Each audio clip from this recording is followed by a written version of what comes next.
21,600 सांसों का रहस्य। दोस्तों, हमारा यह स्थूल शरीर मांस मज्जा से बना हुआ है, जिसे कार्य करने के लिए प्राण की आवश्यकता होती है, और ये प्राण ही श्वास हैं।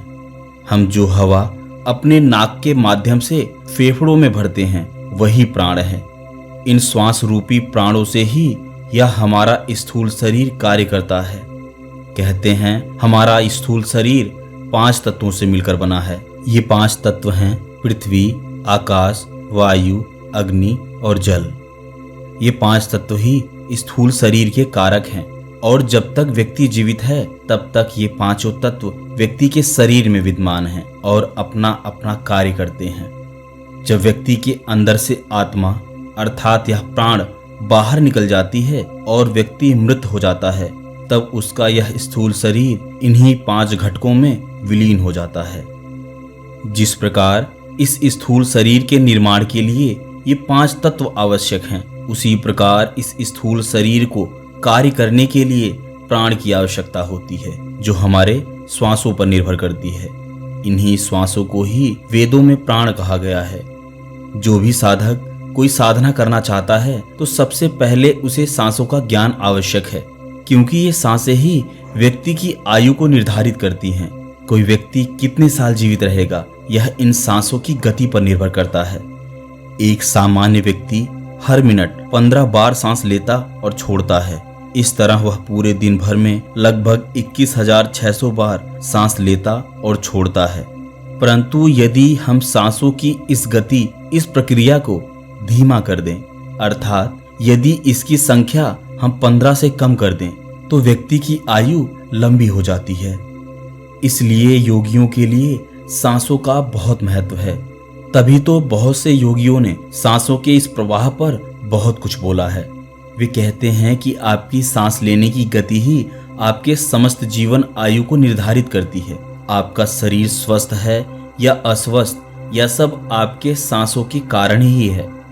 बहुत से लोग यह कहते हैं कि यदि हम सही सांस ले रहे हैं तो सांसों की गति कैसी होनी चाहिए। दोस्तों, सांस लेने और सांस छोड़ने में कितना समय लगता है, यही तय करता है कि आपकी श्वास की गति क्या है। एक स्वस्थ मनुष्य को सांस लेने में 2 सेकंड और सांस छोड़ने में भी 2 सेकंड लगते हैं। इस प्रकार सांस की एक प्रक्रिया पूरी होने में 4 सेकंड का समय लगता है।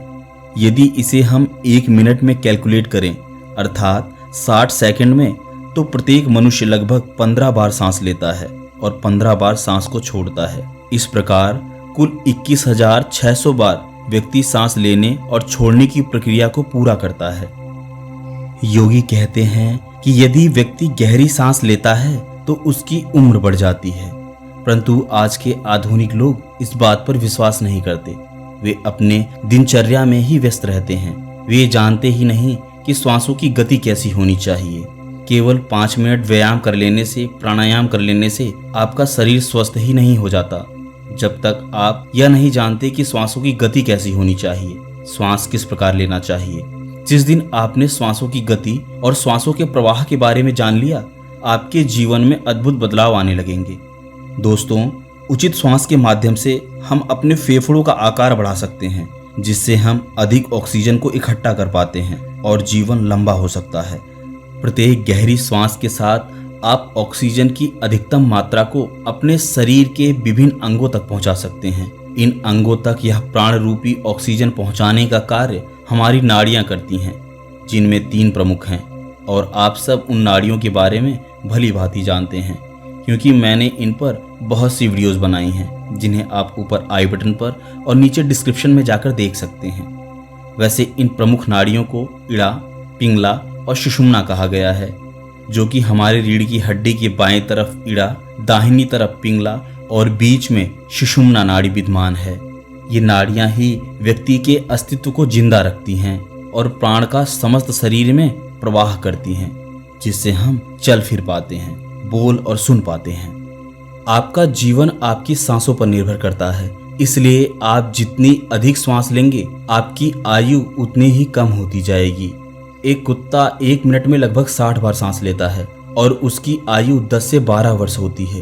एक कछुआ 1 मिनट में 2 से 3 बार ही सांस लेता है और उसकी आयु 200 से 300 वर्ष हो जाती है। इसलिए गहरी सांसों का व्यक्ति के शरीर पर बहुत गहरा प्रभाव पड़ता है। जिस दिन व्यक्ति ने 1 मिनट में 4 से 5 सांसें लेनी शुरू कर दी, उनकी आयु बढ़ने लगती है और उनका दिमाग भी बहुत अच्छे से कार्य कर पाता है। क्योंकि जब हम गहरी सांस लेते हैं तब हम ऑक्सीजन की अधिकतम मात्रा खींच पाते हैं और यह ऑक्सीजन की मात्रा हमारे दिमाग के न्यूरॉन्स के लिए बहुत आवश्यक है। क्योंकि यदि हमारे दिमाग तक ऑक्सीजन की सप्लाई काट दी जाए तो व्यक्ति ज्यादा देर तक जीवित नहीं रह पाता और उसकी मनोस्थिति खराब हो जाती है। इसलिए आपने देखा होगा कि बहुत से लोग जो मेंटली डिस्टर्ब हैं, तो डॉक्टरों द्वारा यह कहा जाता है कि इनके दिमाग की कोई नस ब्लॉक है, जिसके कारण उन्हें ऐसी स्थिति का सामना करना पड़ रहा है। क्योंकि हमारे दिमाग को कार्य करने के लिए अधिकतम न्यूरॉन्स की आवश्यकता होती है और नए नए न्यूरॉन्स के बनने पर ही दिमाग बहुत अच्छे से कार्य कर पाता है। दोस्तों, व्यक्ति के दिमाग को सुचारू रूप से कार्य करने के लिए अधिकतम ऑक्सीजन की आवश्यकता होती है, क्योंकि ये ऑक्सीजन न्यूरॉन्स को बढ़ाते हैं और व्यक्ति के दिमाग में न्यूरॉन्स की मात्रा जितनी अधिक होगी, उसकी कार्य करने अर्थात प्रोसेस करने की क्षमता बढ़ जाती है। इसलिए कहा जाता है कि आपको जब भी एंजाइटी और डिप्रेशन जैसी समस्याएं हों तो आप गहरी सांस लें और छोड़ें। ऐसा करने पर आपकी दिल की धड़कन भी नॉर्मल हो जाती है और आपका दिमाग भी अच्छे से रिलैक्स हो पाता है और काम करता है। इसलिए एक गहरी सांस न केवल आपके फेफड़ों को ही ऑक्सीजन से भरती है, बल्कि आपके पेट को भी ऑक्सीजन से भर देती है। और जब भी व्यक्ति गहरी सांस लेता है और पेट तक यानी नाभि तक लेता है, तब उस व्यक्ति के तानदेन बिंदु पर चोट पड़ती है और यह तानदेन बिंदु आपके मूलाधार चक्र के पास है, जिससे उस पर पड़ रही चोट से आपके मूलाधार चक्र पर एकत्रित ऊर्जा एक्टिव हो जाती है और इस ऊर्जा का प्रवाह ऊपर की ओर बड़ी आसानी से किया जा सकता है। दोस्तों, चूहों पर किए गए अध्ययन से पता चलता है कि ऑक्सीजन प्रतिबंध से जीवन काल बढ़ सकता है। यानी यदि ऑक्सीजन को प्रतिबंधित कर दिया जाए, नियमित कर दिया जाए, तो जीवन काल को बढ़ाया जा सकता है। एक नज़र में कम ऑक्सीजन वाले वातावरण में रहने से चूहों पर किए गए रिसर्च से पता चलता है कि ऑक्सीजन को प्रतिबंधित कर देने से जीवन काल को बढ़ाया जा सकता है।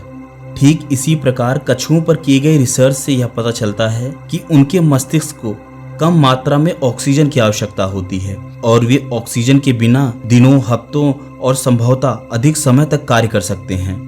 17वीं शताब्दी के एक प्रयोग में इतालवी चिकित्सक फ्रांसेस्को रेड्डी ने एक कछुए का मस्तिष्क निकाला और उसे रख दिया। यह मस्तिष्क 6 महीने तक जीवित रहा।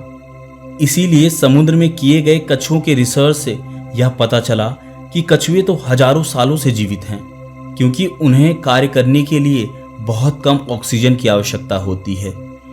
वहीं हम मनुष्यों को कार्य करने के लिए ऑक्सीजन रूपी प्राण की बहुत अधिक आवश्यकता होती है, जिसे संरक्षित करना बहुत आवश्यक है। तो इन्हीं ऑक्सीजन और प्राण रूपी श्वासों को संरक्षित करने के लिए आइए एक प्रयोग करते हैं। सबसे पहले आप ध्यान की किसी भी मुद्रा में बैठ जाएं। आपकी कमर सीधी होनी चाहिए, आंख बंद होनी चाहिए, शरीर में किसी भी प्रकार का खिंचाव नहीं होना चाहिए। आपकी आंखें बंद और आपका समस्त ध्यान आपकी आती जाती श्वासों पर होना चाहिए।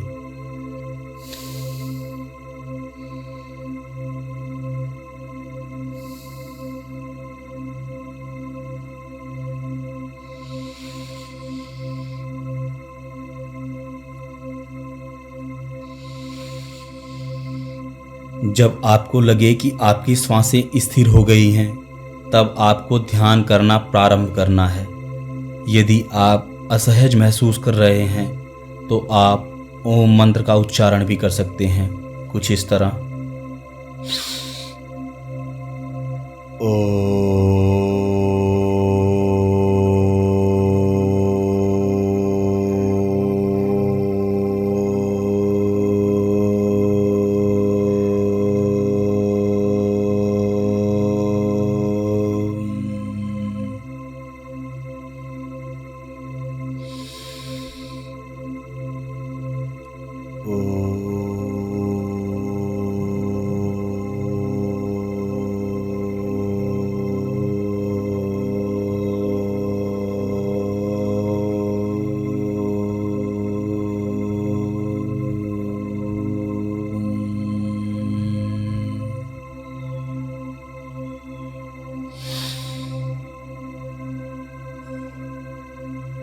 देखिए,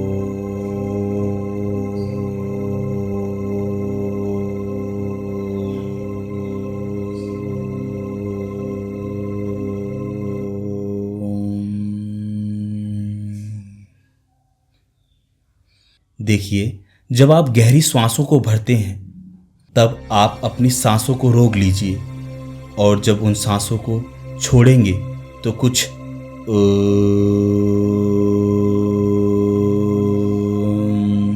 इस प्रकार की ध्वनि स्वतः ही उच्चारित होने लगेगी।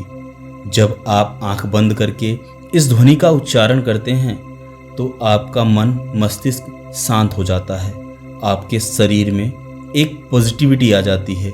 यही पॉजिटिविटी यदि आप किसी प्राणायाम के माध्यम से ढूंढने का प्रयत्न करेंगे तो नहीं पा सकेंगे। इसके लिए आपको यह प्रयोग अवश्य करना होगा।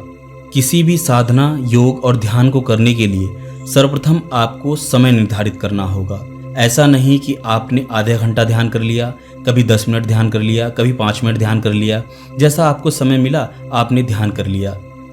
ध्यान के शुरुआती समय में आप अपने ध्यान को 5 मिनट से प्रारंभ कर सकते हैं और उसकी समय अवधि को धीरे धीरे बढ़ा सकते हैं। परंतु यदि आपने अपनी समय अवधि को 10 मिनट कर लिया है तो वह 10 मिनट से कम नहीं होना चाहिए। आपको समय की पाबंदियों पर विशेष ध्यान रखना है। जब तक आप समय निर्धारित नहीं कर सकते तब तक आप किसी योग साधना में सफल नहीं हो सकते। आपने बहुत बार यह सुना होगा कि उस ऋषि ने 10 वर्षों तक तपस्या की, 5 वर्षों तक तपस्या की, 12 वर्षों तक तपस्या की, यानी उन्होंने समय के एक विशेष अंतराल को पूरा किया है। क्या कभी आपने सुना है कि किसी ऋषि ने 6 महीने 1 दिन ध्यान किया, 5 साल 2 दिन ध्यान किया? ऐसा नहीं सुना होगा। इसलिए आपको अपनी योग साधना, योग विधि, ध्यान या किसी भी प्राणायाम को करने से पहले एक समय विशेष का निर्धारण करना होगा, तभी आप किसी ध्यान साधना को कर सकते हैं। तो चलिए अभ्यास प्रारंभ करते हैं।